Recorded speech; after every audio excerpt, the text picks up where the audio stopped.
Quite interestingly, former US President hopeful Kamala Harris is here in Australia. She headlined a real estate event on the Gold Coast. Complete media blackout, though. No cameras or reporters allowed to cover it. Kosha, why the secrecy? What would she be worried about? We can only surmise that I think this is sort of a training ground for her. So she just signed with CAA, the preeminent talent agency in the world.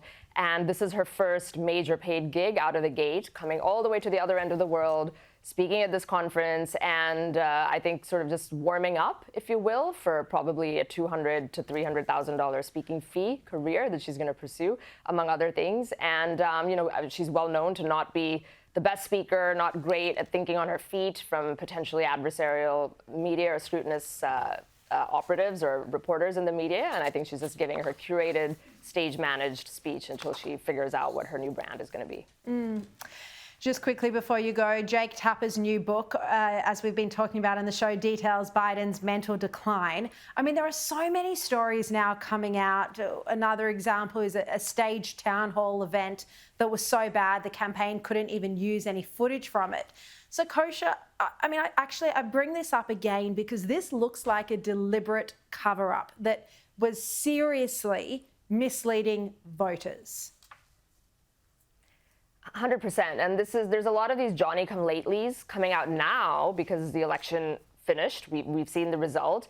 And it's easy to come out now when the stakes are much lower than they were before the election. And that's the other story behind the story here. So these details will come out about the extent of the cover-up. But the media was certainly complicit in this. The authors of the book also were complicit in it. And I would say it's probably one of the biggest political scandals in modern history, the level of cover-up that happened. And everybody saw it, even if not to the full extent. And the scrutiny is going to continue, and we're going to find out more and more details.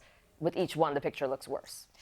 And not just the media cover-up, because it definitely damages the establishment media in the United States, the New York Times and others that would have known about this, CNN. They couldn't not know about it if they have good sources in the Democratic Party, which they do, and they didn't report on it. But it also damages the institution, the Democratic Party itself. And how can voters trust it in the future when they were seriously putting forward for president Biden, a man until one of those debates, was suffering to this extent, this mental decline to this extent? I mean, it is a really big issue that there should be an apology to American voters. Kosha Gada, thank you so much for your time.